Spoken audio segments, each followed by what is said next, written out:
నమస్కారం. ఆంధ్రప్రభ భక్తి ప్రేక్షకులకు స్వాగతం. నేను లక్ష్మి.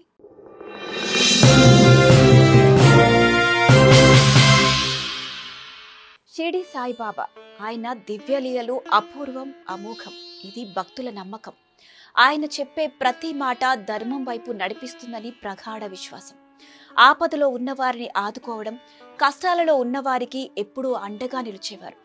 అందుకే సాయిబాబాను చూడటానికి ఎక్కడెక్కడి నుంచో భక్తులు పెద్ద సంఖ్యలో వచ్చేవారు.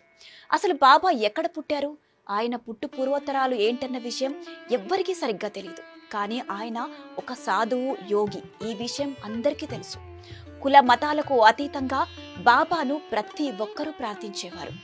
బాబా మసీదులో నివసించేవారు, గుడిలో సమాధి అయ్యారు.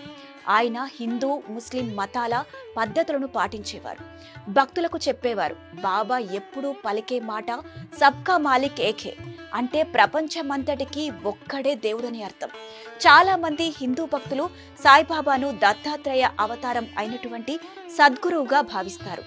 బాబా తన బోధనలో ప్రజలకు ప్రేమ, కరుణ, వాత్సల్యం, శాంతి, అలాగే దైవారాధన, గురుపూజ వంటి ముఖ్యమైన విషయాలను చెప్పేవారు.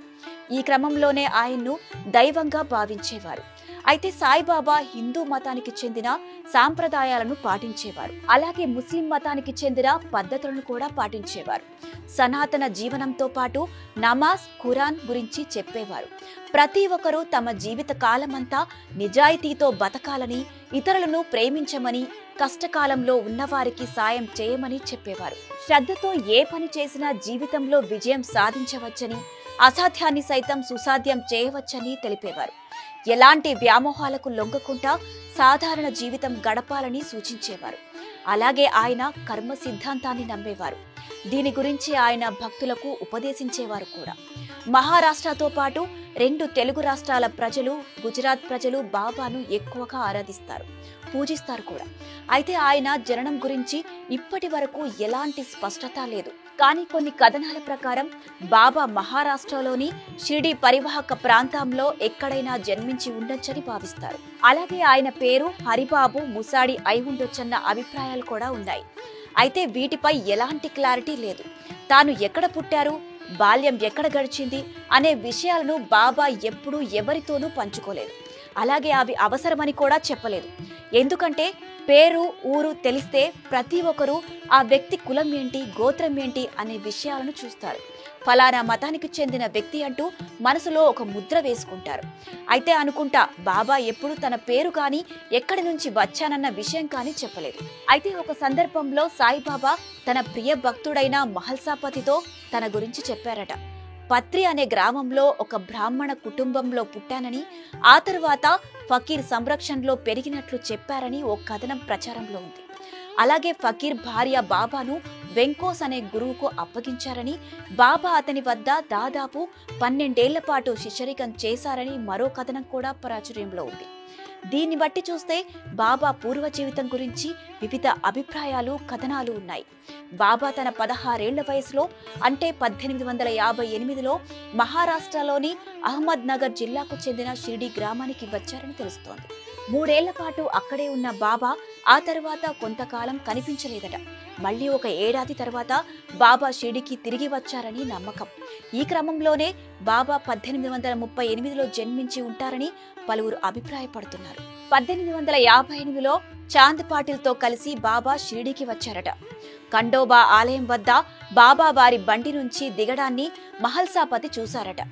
అప్పుడే ఆయన్ను రండి సాయి అంటూ ఆహ్వానించారట. అప్పటి నుంచే సాయి నామం స్థిరపడిందన్నది భక్తుల విశ్వాసం. ఆ తరువాత క్రమంగా షిరిడి సాయిబాబాగా ప్రసిద్ధిగాంచారు. అయితే షిరిడీకి వచ్చిన సమయంలో బాబా ఓ వేప చెట్టు కింద రాత్రి పగలు అనే తేడా లేకుండా ధ్యానంలో కూర్చొని ఉండేవారట. ఆ గ్రామానికి చెందిన మహల్సాపతి, కాశీనాథ్, అప్పాకోతే వంటి కొంతమంది మాత్రమే బాబాను దర్శించుకునేవారు. అయితే మరికొంతమంది మాత్రం బాబా పిచ్చోడని హేళనగా చూసేవారు. అంతేకాదు ఆయన్ను రాళ్లతో కొట్టిన సందర్భాలు కూడా ఉన్నాయి.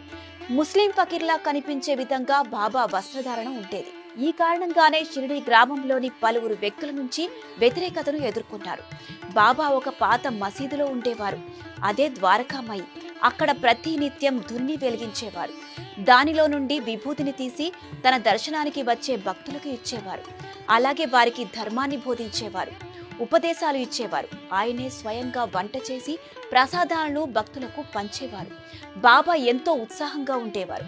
చిన్నపిల్లలతో కలిసి ఆటలు ఆడుకునేవారు. అయితే ఆయన ప్రతిరోజు భిక్షాటనకు వెళ్లేవారు. భిక్షగా వచ్చిన ఆహారాన్నే ఆయన స్వీకరించేవారు. పచ్చి కుండలో నీళ్లు తెచ్చి మొక్కలకు పోసేవారు. నూనె లేకుండా కేవలం నీళ్లతోనే దీపాలు వెలిగించేవారు. ఇలా ఒకటి కాదు, రెండు కాదు, బాబా ఎన్నో లీలలు, మహిమలు చూపేవారు. ఈ క్రమంలోనే 1910 తర్వాత సాయిబాబా పేరు దేశమంతటా మారుమోగిపోయింది. దీంతో ఆయన దర్శించుకోవడానికి వివిధ ప్రాంతాల నుంచి భక్తులు పెద్ద ఎత్తున వచ్చేవారు. ఇక 1918 అక్టోబర్ 10న మధ్యాహ్నం 2:30 సాయిబాబా తన భక్తుడైన భయ్యాజీ అప్పాకోతే పాటిల్ ఒడిలో దేహాన్ని విడిచారు. దీంతో భక్తులు ఆయన్ని దేహాన్ని బూటివాడలో సమాధి చేశారు. ఆ సమాధి ఉన్న ప్రాంతాన్ని మందిరంగా నిర్మించారు.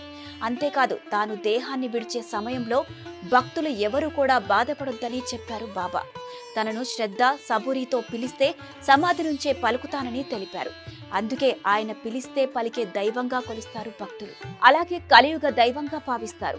బాబా గురించి మనకు తెలియని రహస్యాలు ఎన్నో మరెన్నో ఉండటం విశేషం. ఇలాంటి ఇంట్రెస్టింగ్ వీడియోలతో మళ్ళీ కలుద్దాం. మరిన్ని అప్డేట్స్ కోసం మా ఛానల్ ని ఫాలో అవ్వండి.